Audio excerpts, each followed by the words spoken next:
नमस्कार दोस्तों, मेरे हाथ में है फलों का राजा आम। इसे फलों का राजा क्यों कहते हैं?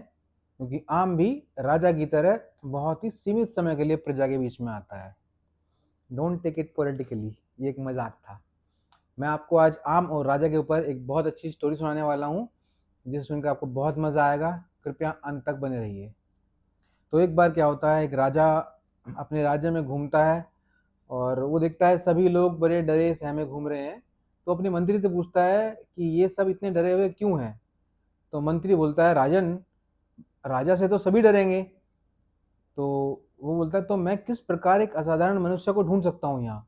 तो मंत्री कहता है, असाधारण मनुष्य तो वही है जो अपनी बीवी से ना डरता हो।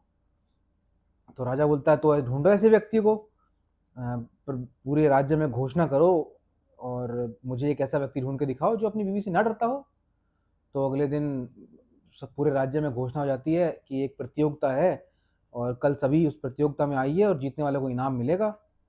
तो अगले दिन सभी प्रजा के जितने भी इंसान थे वो सब आ जाते हैं वहाँ पे। और वहाँ पे दो बोर्ड लगे होते हैं, एक पे लिखा होता है कि मैं अपनी बीवी से डरता हूँ और एक पे लिखा होता है मैं अपनी बीवी से नहीं डरता। तो जो डरता है उसके लिए इनाम में था एक आम, और जो नहीं डरता उसके लिए था घोड़ा। तो प्रतियोगिता शुरू होती है और राजा देखता है कि एक बहुत लंबी लाइन लगी हुई है बीवी से डरने वालों के लिए। तो राजा बड़ा निराश होता है कि मेरे पूरे राज्य में एक भी इंसान ऐसा नहीं है जो अपनी बीवी से ना डरता हो। फिर थोड़ी देर में देखता है तो एक इंसान आता है और वो कहता है कि मैं अपनी बीवी से नहीं डरता, मुझे घोड़ा चाहिए, मैं आज यहाँ से घोड़ा लेके जाऊंगा। तो राजा बड़ा खुश होता है, कह रहा कम से कम एक इंसान तो मेरे राज्य में ऐसा है जो अपनी बीवी से नहीं डरता। लो, ले जाओ घोड़ा। तो घोड़ा ले आता है। अब शाम हो जाती है, प्रतियोगिता खत्म होने वाली होती है और सभी लोग सब कुछ समेट रहे होते हैं। तो इतने देर में राजा देखता है वो इंसान घोड़ा लेके वापस आता है। राजा पूछता है, अरे क्या हुआ, क्या तुम्हें घोड़ा नहीं चाहिए? तो कहता, नहीं राजा, राजन घोड़ा तो मुझे चाहिए, बट मेरी बीवी कह रही है हमें काला नहीं सफेद घोड़ा चाहिए। राजा सुन के बड़ा गुस्सा होता है और कहता है, तू घोड़ा छोड़ और ये तू भी एक आम ले जा।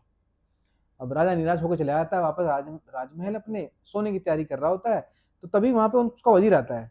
वो कहता है, राजन मुझे आपसे कुछ जरूरी वार्तालाप करनी है। राजन कहता है, मेरा अभी मूड नहीं है, सुबह बात करेंगे। कह रहा, नहीं राजा, बहुत बहुत इंपॉर्टेंट बात है, अभी करनी है। तो कहता, ठीक है बोलो। यार राजन, आप जो है इनाम में हीरे जवाहरात जमीन जायदाद बहुत कुछ दे सकते थे, बट आपने घोड़ा ही क्यों दिया? तो कहता, हाँ मैं दे तो सकता था, बट रानी ने कहा कि घोड़ा देना है।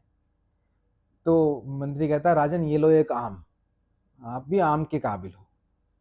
तो राजन कहता है, राजन निराश होता है और फिर बोलता है, अच्छा एक बात बता, ये कोई इतनी इंपॉर्टेंट जरूरी बात तो नहीं है जो तुम मुझसे अभी रात को मुझसे पूछना है? ये बात तुम मुझसे सुबह पूछ सकता था।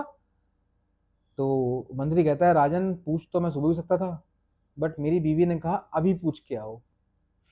तो राजा एक आम उसे भी दे देता है। तो दोस्तों, कैसी लगी ये कहानी? कृपया कमेंट कीजिए, लाइक कीजिए, सब्सक्राइब कीजिए। Thank you.